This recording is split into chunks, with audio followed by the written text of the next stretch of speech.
I mean, this is the choice facing voters on the right. You vote for the Tories who aren't getting more seats, or Reform that looks like they haven't managed to sort out the clown show. Once he is convinced of the evidence, he's fearless. He will take on the status quo. When people say to him, oh, yes, but the latest polling says otherwise, he'll say, no, but we will win by the force of the argument, by the force of the evidence. Only national party today is Reform. The problem is a Reform victory, a landslide Reform victory, or even just a majority, is not necessarily the most likely scenario. This is the point at which one has to speak hard truths. The only way we're going to fix a broken Britain is for a Reform victory. What does this tell us? What's gone wrong in Britain? Political Islam can infiltrate Western democracy, influence it, or much worse. In my view, any other nation on earth, this would have been a national emergency. And here is where we need to speak the uncomfortable truth. But Reform as a party, what is the solution to the mess that we've just been talking about?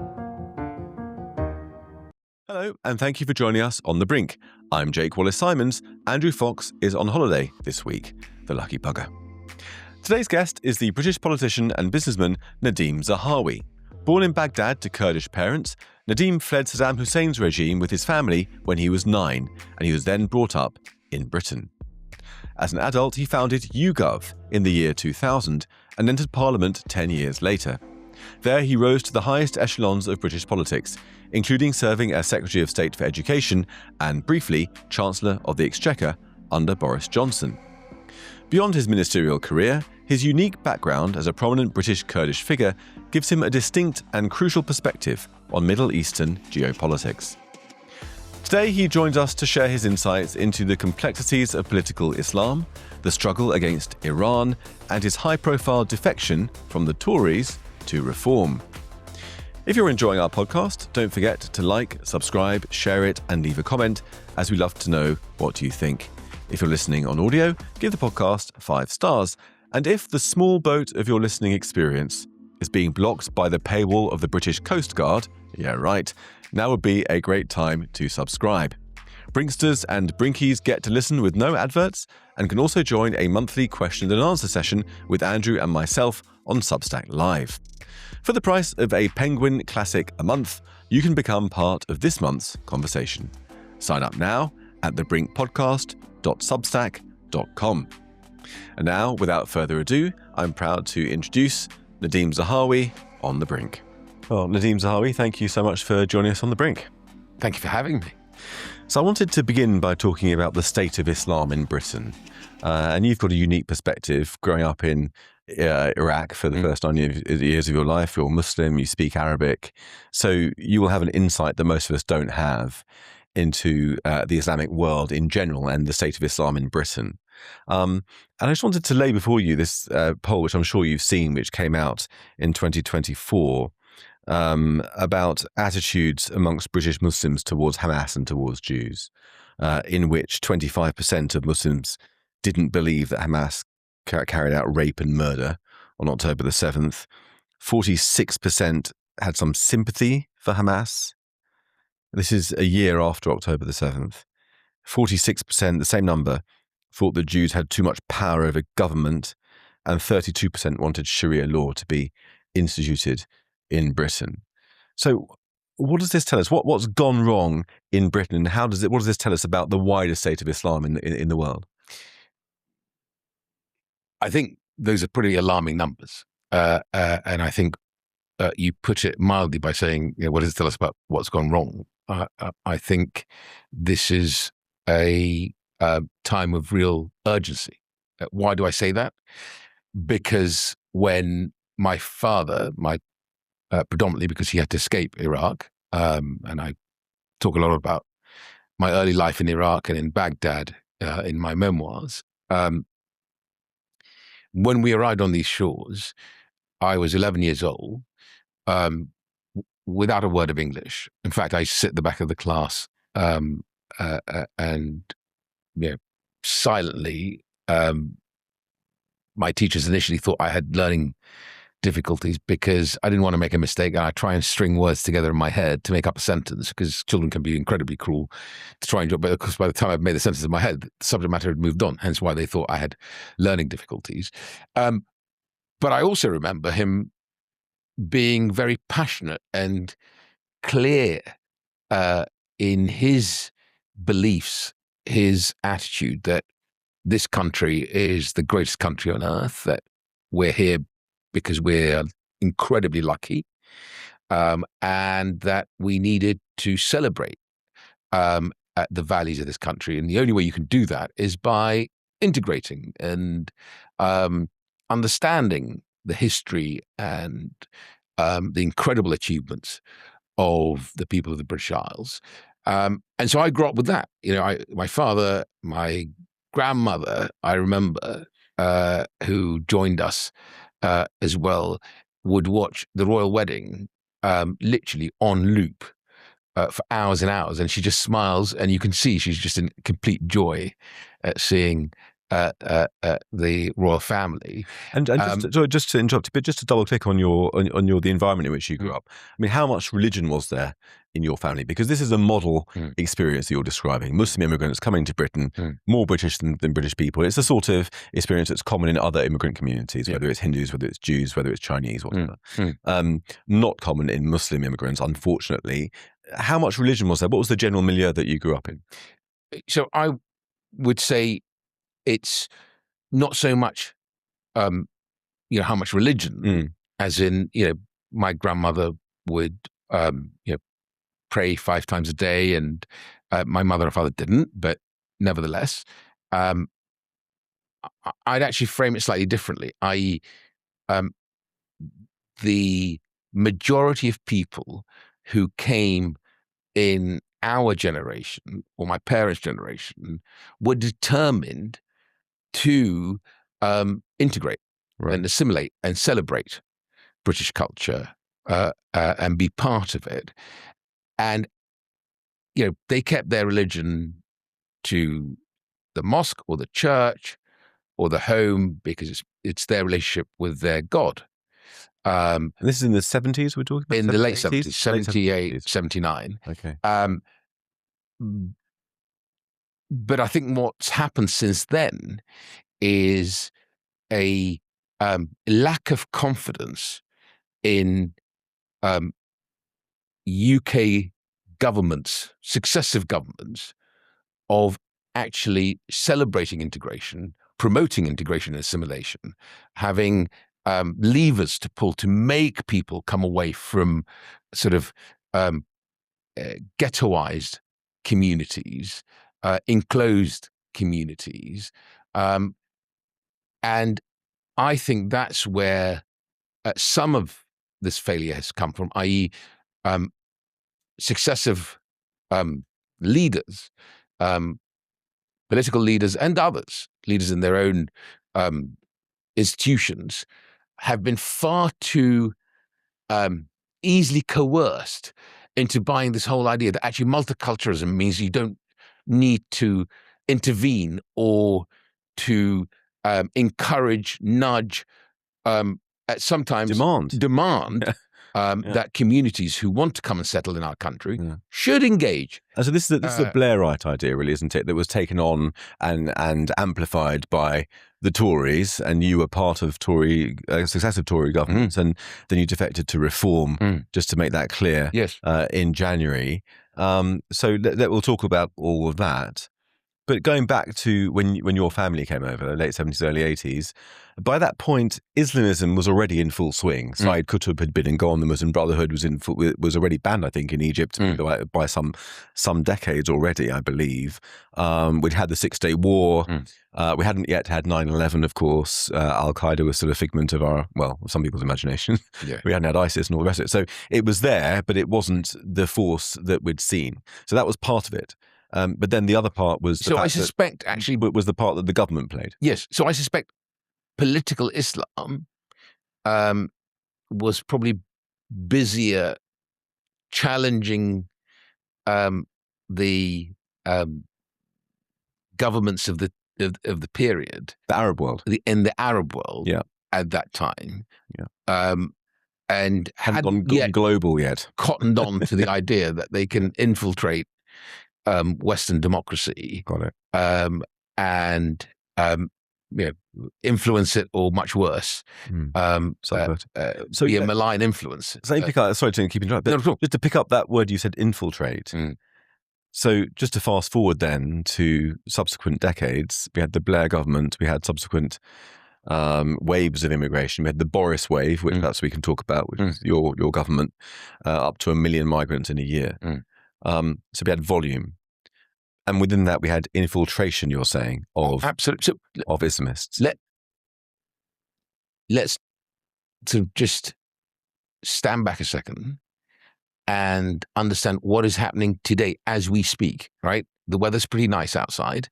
There are hundreds of young men, mainly predominantly young men, 19+% young men, coming across, right, on dinghies, illegally, throwing their passports or their identities in the water and walking on shore.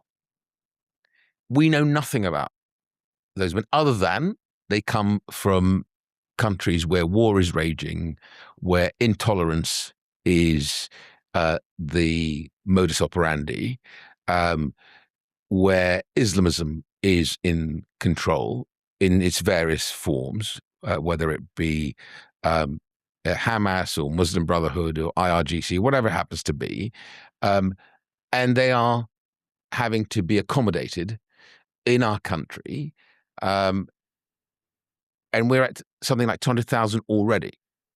In my view, in any other nation on earth, this would have been a national emergency on the level of what we had to deal with during the pandemic. Yeah. Right. Prime ministers would be broadcasting to the nation saying, we've got a serious problem. Right. Yet somehow the whole machine, the civil service, government seems to be taking a sedative or a morphine, right? That this thing will just sort of go away if we sort of do tinker at the edges on it. And I think that in itself is hugely dangerous, coupled with the mistakes that we made under Boris. Right. With legal migration spiking so massively, where you can't even if you wanted to, you can't integrate or assimilate that volume of human beings. And presumably going back to that period you mentioned this sort of somnambulant, morphine-induced stupor that our rulers are in at the moment, and reality hasn't bitten. But presumably, when Boris's government ushered in, I think it was up to 1 million migrants in a year, there was a degree of morphine-induced stupor back then. Do you remember what that was like? Did you see that around you?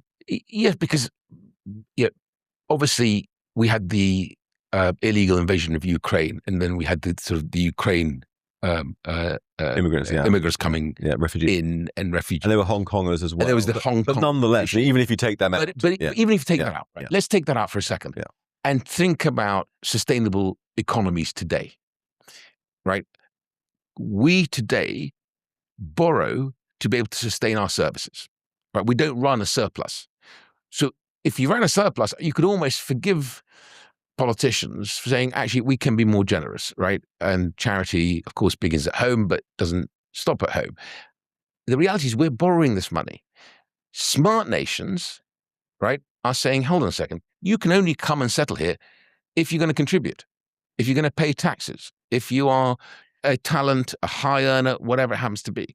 We've done the opposite, right? Between the last Conservative government under Rishi, where we decided to essentially make it so difficult for millionaires and billionaires and people who are enterprising and are going to create investment in our country, we turned them away, or we've made them flee the country. And what we've done is the opposite. We've brought in lots of people who will essentially, or at least have worked out all they needed to do was be here for about 5 years, get indefinite leave to remain, which is almost automatically a citizenship or a nationality, and then live off the state. But forgive me, I think that a lot of people listening to this now will have some reservations about the economic lens, because the implication of what you're saying is that if we allowed in, I mean, okay, let's not go for the million figure, because there were Hong Kongers, there were Ukrainians in that, but hundreds of thousands of people, and an unfeasible amount of people coming in from countries with no democracy and so on and so forth. What you're saying is that if they were able to be net contributors, then it would be fine. I think that a lot of people don't feel that way anymore. I think they feel that even if they were net contributors, still the cultural disruption, the political disruption, the clash of expectations and norms and assumptions, the lack of assimilation, the impact it has on what Britain is becoming is the main concern. Of course, the economic stuff is of grave concern as well, but it's really about losing our sense of ourselves. Do you feel that too? Yes, of course. And that's why we talk about volume, and that's why this is unsustainable, right? And rightly so, right? People don't want to be priced out of their villages or their cities. And but my point being is we're not even there, right? We're in a much worse state, i.e. we basically open the doors to millions of people who will end up costing even more, right? Money that we don't have, that we have to borrow, because the moment that wave that came in get indefinite leave to remain, right, they get to claim even more welfare, right? And that is simply unsustainable. And that's not being uncaring or being, somehow difficult or nasty. It's just the facts, right? And you've got to be able to live within your means. And what about the extremism? That's where we started this conversation. About the extremism. And that is probably the most dangerous element of this, because within that volume of people, there are people who actually have deliberately targeted the UK to come here to do us harm, right? And who think that they can infiltrate our universities, our communities, and essentially cause chaos within democracies. And that is a deliberate strategy from people like the Muslim Brotherhood.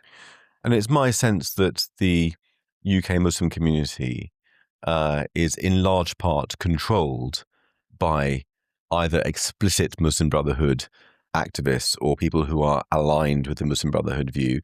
Doesn't mean necessarily that the majority is sympathetic to the Muslim Brotherhood, but they're intimidated into silence when it comes to standing up for Israel on October the 7th or expressing any sympathy, etc., etc. I think that's correct in your estimation? I think that's right in the sense that it's not so much controlled. I think if you talk to hardworking British Muslims who are proud Brits who, as we discussed earlier, have understood and have appreciated the great gift that this country the 54% that don't sympathise with Hamas, perhaps. Correct. Yeah. Right. They would argue that, of course, they're not controlled by Islamists or the Muslim Brotherhood or political Islam. But, and here is where we need to speak the uncomfortable truth, is that the majority of that 54% would not want to go out and challenge those evildoers and those people who are thugs, because it's just too scary, because they're intimidating and they exercise total brutality. Yeah. Right. If you see what they do in Gaza, if you see some of the stuff that went on in Egypt during the Muslim Brotherhood reign, that's why I think most people will just say, look, I just won't keep my head down. Exactly. I'll keep my head down. I'm not going to go out there and make a fuss about this. But I think deep down inside, by the way, they are the silent majority who probably will, and I hear it all the time when I travel in the Middle East, especially today from a lot of my Lebanese friends, is like, just rid us of this evil, rid us of Lebanon certainly, but political Islam. In Britain, it's the silent majority, but only just, if we take that one figure of 54%, that's only just a majority. It's almost half-half. So we've talked about the problem. Let's say, you run for Parliament as a Reform candidate in the next election. You're elected. Reform delivers a stonking majority. Let's just say you're appointed Home Secretary, for example. We've got a Home Secretary already in Zia Yusuf, so and I think he'll be a phenomenal Home Secretary. Honestly, all right. I think everything he's doing and working on and saying is stuff that he will deliver and will be transformational. And people will look back and go, "Yeah, my God, why didn't we do this earlier?" All right. Well, I mean, I didn't intend to prod the hornet's nest of reform infighting, or faction, but reform as a party. Mm-hmm. What's the solution? Is what I'm trying to say. What is the solution to the mess that we've just been talking about?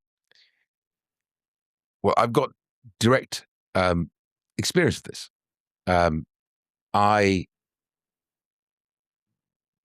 sat down with Nigel when he was talking to me about coming across to reform and using some of my experience of delivery inside the government to be able to hit the ground running if we are fortunate enough to win a mandate. And I sent him some evidence of the work of the Muslim Brotherhood. And he looked at that very, very carefully. By the way, I hadn't joined by then. I sent the same thing to Kemi and didn't really hear back very much on this. Nigel came back, wanted some more information, and then he put it in his manifesto. He basically, at the last party conference, he made it part of his speech. He said, "We will prescribe the Muslim Brotherhood." And I just thought, you know what? I like a leader who will look at the evidence and then deliver against it, rather than someone that just wants to get the keys to number 10 because he thinks it looks good on his CV. And unfortunately, far too many prime ministers that I've had experience of with close contact with almost felt as if the sort of the task was just to get the keys to number 10. And as we've just seen with Keir Starmer, and not much beyond that. Yeah.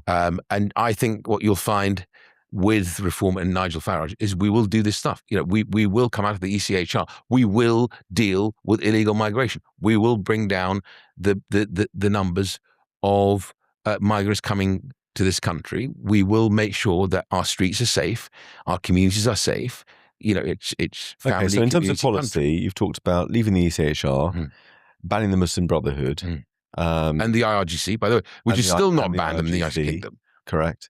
Bringing down legal migration as well and stopping illegal immigration. To pick up two of those things, illegal crossings. They're not illegal, not migration. Yeah, I mean infiltration. Yeah, let's call it what it is. So let's talk about the two most difficult of those, which is the small boats and banning the Muslim Brotherhood. Perhaps banning the Muslim Brotherhood we should address first, because we're talking about that already. So the Muslim Brotherhood, it's not like you can go along to a Muslim Brotherhood office and close it down. It's a covert organisation that's often a loose affiliation of sympathy rather than a membership organisation. Mm-hmm. How, in your view, would Reform go about having banned the Muslim Brotherhood, which, by the way, I recommended in my book, which Nigel endorsed? I'd taken the credit. You're taking the credit. You probably deserve it more than me. But I was amazed when he made that pledge. It's been done. How is it enforced? So I think ultimately you're absolutely right. It's how do you deliver serious enforcement, and I think you almost treat it in the way we treat terrorism, because they are. If they're prescribed, they would be terrorists. Yeah. Right. And so if you are an imam in a mosque in Sheffield or Birmingham or London or elsewhere, and by the way, this is a typical story I'm telling you, and I've literally evidenced this directly. And a couple of thugs walk into your mosque on a Tuesday morning and say to you, "Look, we've just bought 3 terrace houses around the corner. Any young men that you see are full of passion and fire in their belly, send them over. We'll take care of them. We'll give them breakfast, lunch, and dinner. What are you going to do?" Right? Of course, you're going to send them over. Right? if it were prescribed and illegal, right, we're giving that imam, right, the ability to say, look, I'm really sorry, but it's the law of the land. I can't do that, right? Even without him knowing whether they're Muslim Brotherhood or otherwise, by just the thought that that this could be an illegal act, I think is quite important. Yeah, it's not a panacea. It's not going to basically fix the problem, but you've got to tilt against the wind. You've got to be able to say, we're coming after you. Right? And then you've got to use all the agencies available to you to infiltrate these organizations and gather the evidence that you can actually put people behind bars. You've got to give law enforcement teeth to be able to do this stuff. Yeah, no, I mean, it's interesting that your perspective is seeing it from the effect upon Muslim communities first, which is a very interesting way that I think most people might not necessarily think about it. I'm reminded of a conversation we had recently on this podcast with Tom Tugendhat, who talked about how British Muslims who are afraid of their kids being radicalized would try to prevent them from attending pro-Palestine rallies, for example, prevent them from chanting slogans, globalize the Intifada, for example. And then those kids would go along and be exposed to those same slogans coming from white mainstream progressive kids and think, well, if they're doing it, what the hell? And I think that a similar dynamic could apply here, that if you've got that imam that you described with those thugs visiting him and saying, send your young men our way, if he's going to report them to the police or indeed to resist them because of legal concerns, he's got to be convinced that the state is going to back him, protect him, prosecute them, lock them up. Correct. And that's the important part, but it's difficult, isn't it? 100%. And ultimately, right, it's that equation, right? And the same applies to safer streets, right? If the criminal thinks that they can get away with it because law enforcement will just turn a blind eye, or worse than that, just think it's too difficult to deal with, then it will happen. And I just think we've got to beef up all these things and ultimately prioritize. Right? Yes, of course, the Met Chief has operational responsibility for policing, but the priorities are set by the Home Secretary. And if Home Secretary Zia Yusuf says, I want you to go after these people and come back to me with a strategy of how you're going to do it, what funding is required, right? And these are the choices that we all have to make. It's a choice that I had to make when I decided to, I joined the Conservative Party when I was 18 years old. I'm now 59. And my very simple calculation was that I'm privileged enough to go and live in any country I want in the world. I can go and live in Milan or Monaco or Dubai or Abu Dhabi, all beautiful countries, all doing incredible things to welcome wealth creators.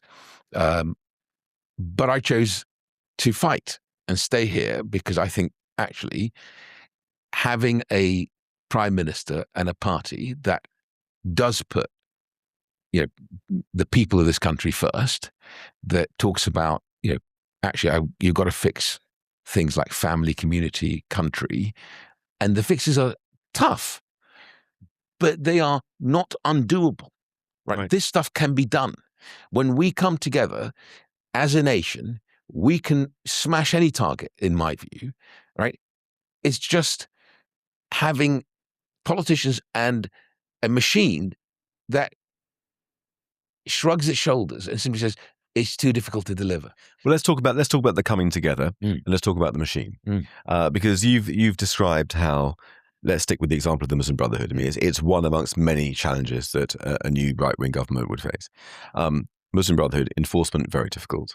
Zia Yusuf is Home Secretary. He tells the police, the security services, and the civil service to mobilize against the Muslim Brotherhood.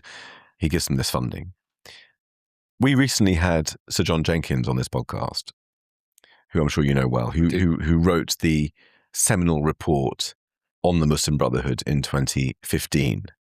revealing it in all of its infamy and its workings in Britain, the Tories didn't take any action against the Muslim Brotherhood as a consequence. He said that he was from within the Foreign Office. When he produced his report, the vibe within the Foreign Office, I think I'm not misrepresenting him, was, what the hell are you doing? What's wrong with the Muslim Brotherhood? They're not that bad. Just move on.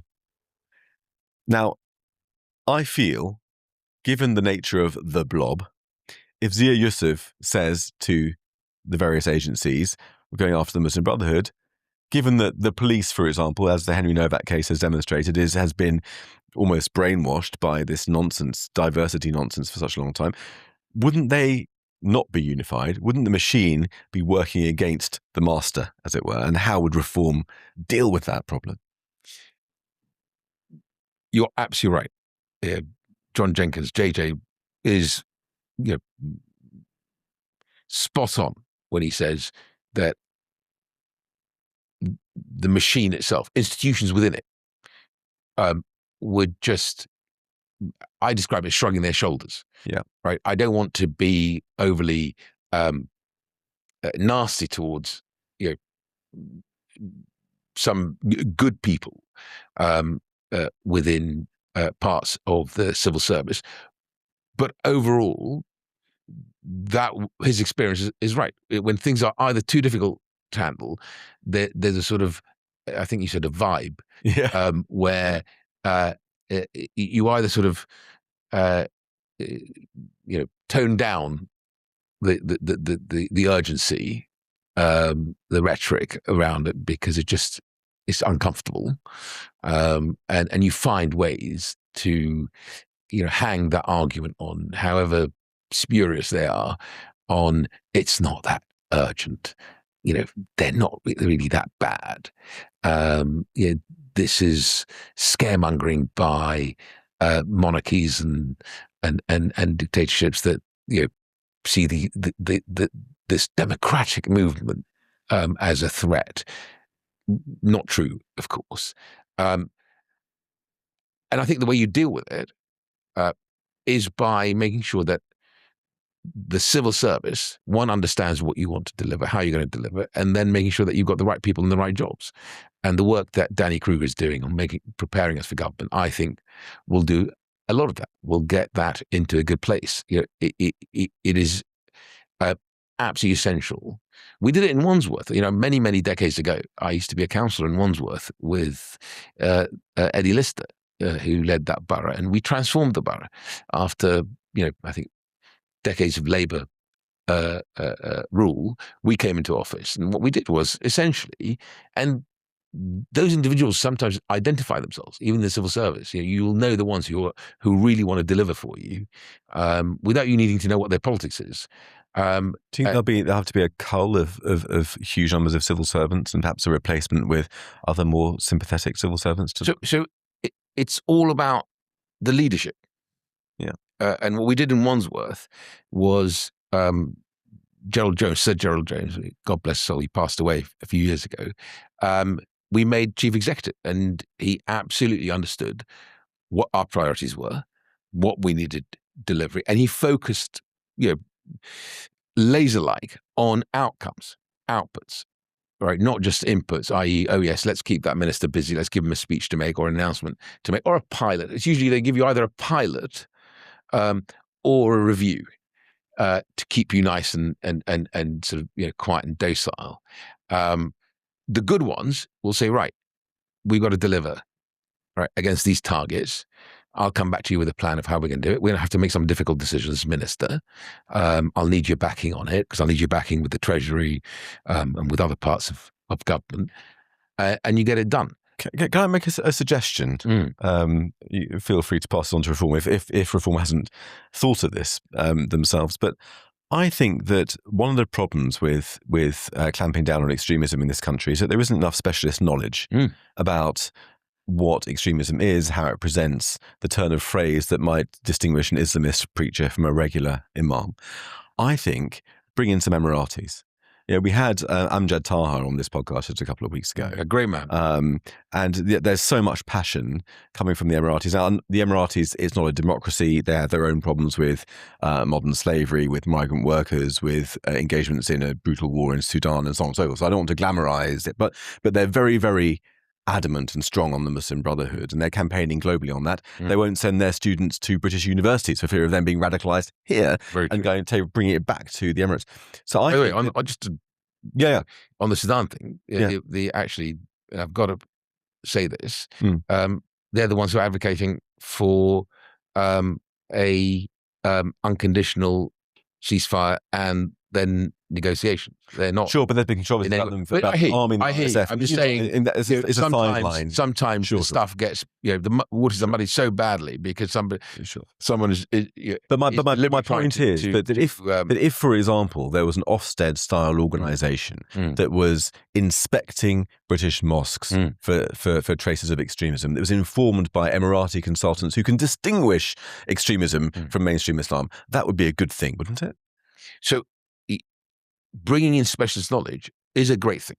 One of the things that when I left government, I was advocating for, and I hope we will be able to do as a reform government, is every Secretary of State should be able to bring in half a dozen brilliant people, not from politics necessarily, who can either run a part of the department or task-based. And it shouldn't take you 12 months to get them in. To change my non-execs at the Department of Education, literally it took 12 months. No serious human being would wait 12 months to come just to be a non-exec, to impart their knowledge and their experience. We should target it to say, all vetting, all HR procedures should be done, but no more than 4 weeks. And then you bring, but crucially, and this makes a huge, is that they don't then become like a special advisor that has still had to go through a civil servant to be able to get a decision made. They should have the powers of a director general, of what is called in the civil service the SRO, the senior responsible officer, right? Because if you say to them, look, you're going to come in and you're going to run a project for me to deliver against this, let's say the prescription of the Muslim Brotherhood, right? They've got to be able to have that power. I think it'll also mean lots of people will happily give up their day job where they may be earning multiples of what they'd earn in the civil service for a limited period of time, 1 year, 2 years, could be 6 months, right? And then they'll be recognized for it. But also then they can go back to their day job, recognized for it in terms of an MB and OB, whatever, knighthood, right? But also they can inject competition into the civil service and learning, right? The smart civil servants, the ambitious ones, will suck up some of this experience like a sponge and say, "My God, I've just learned so much from Jake, who's come in and done some incredible work with me." And we've fixed this particular problem. What are the things that I've learned from that? So I think all of that is where Nigel is truly passionate, that he wants to deliver. Right? It's not about him getting the keys to number 10. He really wants to deliver. And it's about shaking up the civil service and streamlining it and making it more for a reason. Some of the characteristics of private enterprise to make it more. But for a legitimate reason to say, look, the nation is fed up with government that just keeps telling it to be patient and wait, right? And we'll just have another review. We'll have another, pilot scheme somewhere. They want stuff done, right? Now, scale is hard, right? Scaling anything in the private sector, right? The reason we've got, these extraordinary entrepreneurs and the hyperscalers, as they call them now, is because it's not easy to do. And it's hard in government. But when you focus on it, when you get the right people in place, you can do it. It's absolutely deliverable. Let's talk about the Tories and reform. You defected not that long ago, actually, just in January this year. Tell me about that decision, what it was like? I mean, you said some years before, you posted or wrote some years before, I've been a conservative all my life and I will die a conservative. It must have been a difficult decision. Hugely difficult. I joined the Conservative Party at uni at the age of 18. I am 59 today. And I grew up in the party. I was a Conservative councillor, member of Parliament, Stratford-on-Avon, Minister, Secretary of State, Chancellor of the Exchequer, Chancellor of the Duchy of Lancaster. Really hard. But I tell you what convinced me. Number one was Nigel actually literally coming round to my home 3 or 4 times, sitting together for quite a number of hours, going through what his plan for government and what he wants to achieve in government. So he persuaded you rather than the other way around? And yeah, absolutely. I mean, he basically said, look, I need people who... You say he courted you to who've been in the room, who've basically run departments in government. He cited, what happened with the 5 Star Movement in Italy. Do you remember there was a comedian called Beppe Grillo who set up the 5 Star Movement, won an election on the back of huge, disgruntlement, dissatisfaction with the status quo in Italy, but then collapsed within 5 weeks because none of them had any experience and it became a mess. And he doesn't want that to happen. He wants to be Maloney, not the 5 Star Movement. And he said, look, you've always impressed me because you are an engineer by background and you're about delivery. And then I said to you that I sort of, tested him a little bit on going out to the Middle East and then looking at the whole issue of prescription of the Muslim Brotherhood. And he impressed me because, he's once he is convinced of the evidence, he's fearless. He will take on the status quo. He will take on, when people say to him, oh, yes, but the latest polling says otherwise, he'll say, no, but we will win by the force of the argument, by the force of the evidence, right? And here's why.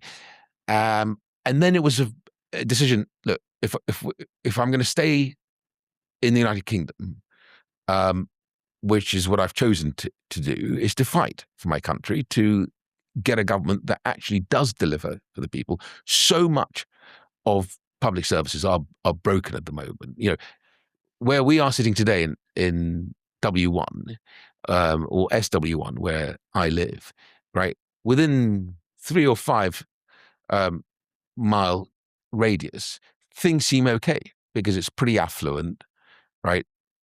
If the service is not working, people can try and pay for it, right? But go much beyond that, right? And things are just not working. And people are finding it really, really hard. A friend of mine has just moved back, actually, from the Middle East, was working in the Foreign Office, has left the Foreign Office, and has 3 children. He had a health issue. 8 weeks to get a GP appointment. Right, his 3 kids have basically been offered 3 places in the lowest performing school in their county because there are no places available to them because of the high levels of migration. Right. This is a good man who just wants to work hard and get on in life and bring up his kids, right, in his family, and he's struggling. And he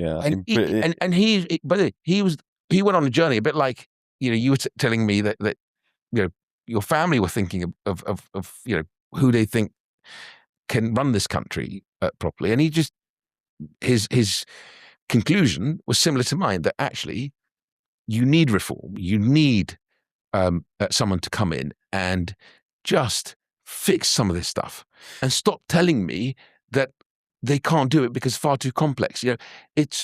I used to get so frustrated when I see conservative prime ministers, right? Keir Starmer saying, well, I've looked at this and it's quite complex and complicated. That's not what the nation wants to hear. Keir Starmer's not a conservative prime minister, but I know what you mean. Conservative prime minister and Keir Starmer. Yeah.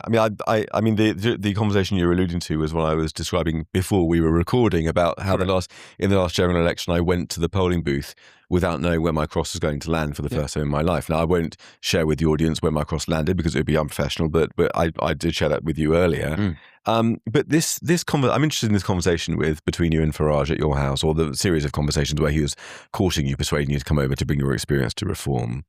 Now, you two had history. You had posted some years before that you'd be frightened to live in a country run by him.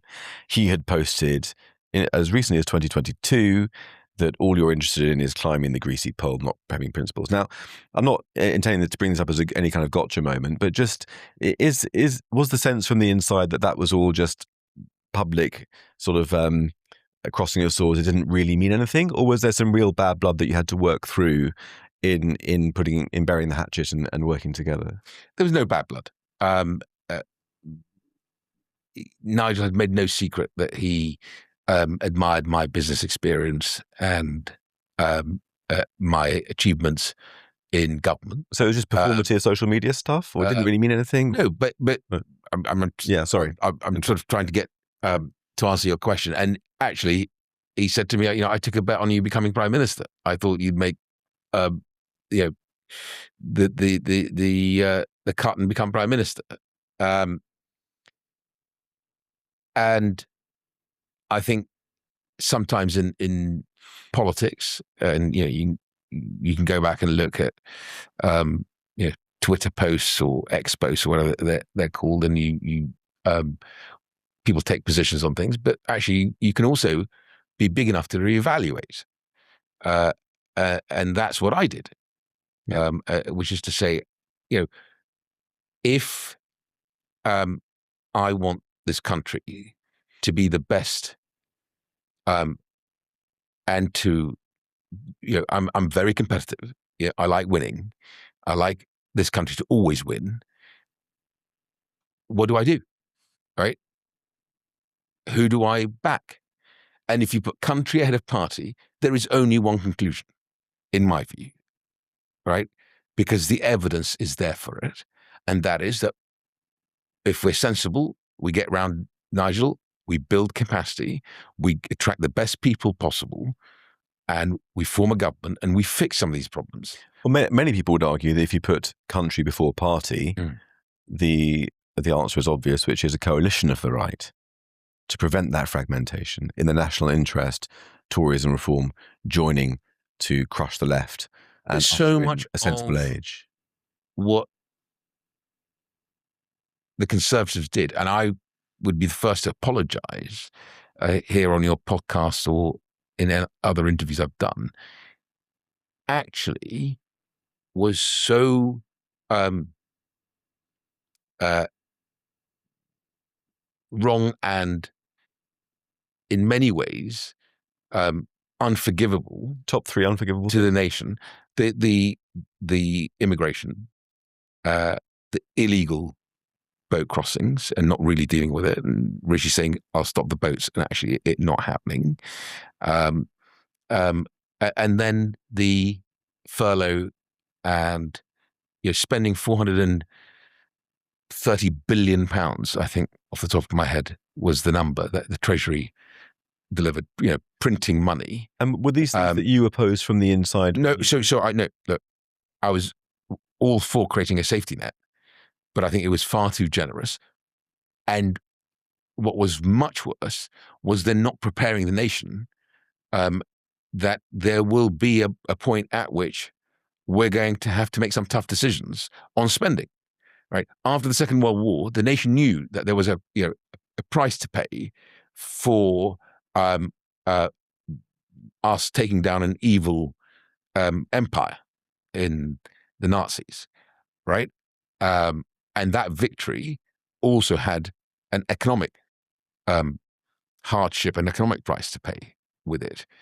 I don't think we properly prepared the nation during the pandemic to say, by the way, we're going to spend this money. I think, by the way, we could have been probably close to the German model in terms of furlough rather than 85%, because people were saving their travel money anyway, staying at home, working from home. It was very, very generous. Some of the fraud that took place around some of the schemes, again, I think we could have been better at reducing that. But my point is that we didn't really seriously drive the point home that there's a cost to that. There's a price to pay, ultimately. Yeah. Those are the deep mistakes. The Conservative Party today is not a national party. It's nowhere in Wales. It's nowhere in places like Manchester and Birmingham and elsewhere. So they can't legitimately, hand on heart, say they are a national right-wing party. The only national party today is Reform. And it would be incumbent upon all of us is to deliver a victory that is coherent and is capable of delivery.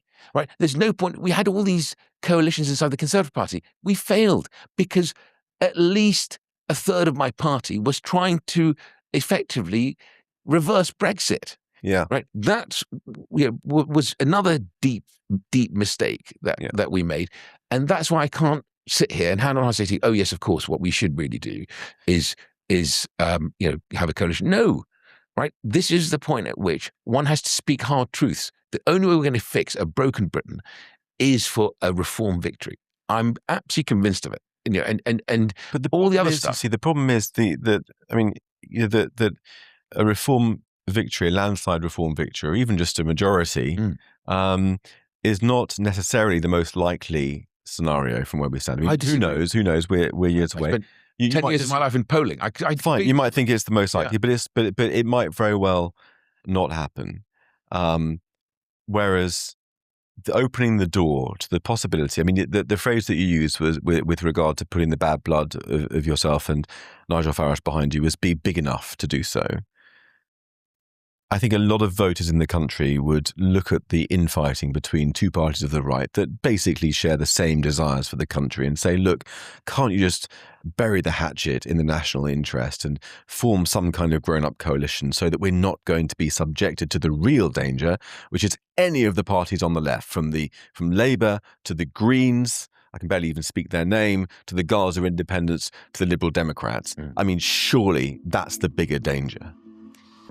If you've been enjoying the conversation so far, don't panic. To catch the rest of the episode, just head over to our Substack at thebrinkpodcast.co.uk. Or become a paid subscriber on YouTube or Spotify to get the full episodes. Thanks for watching. Please don't forget to like, subscribe, and comment. See you next time on The Brink.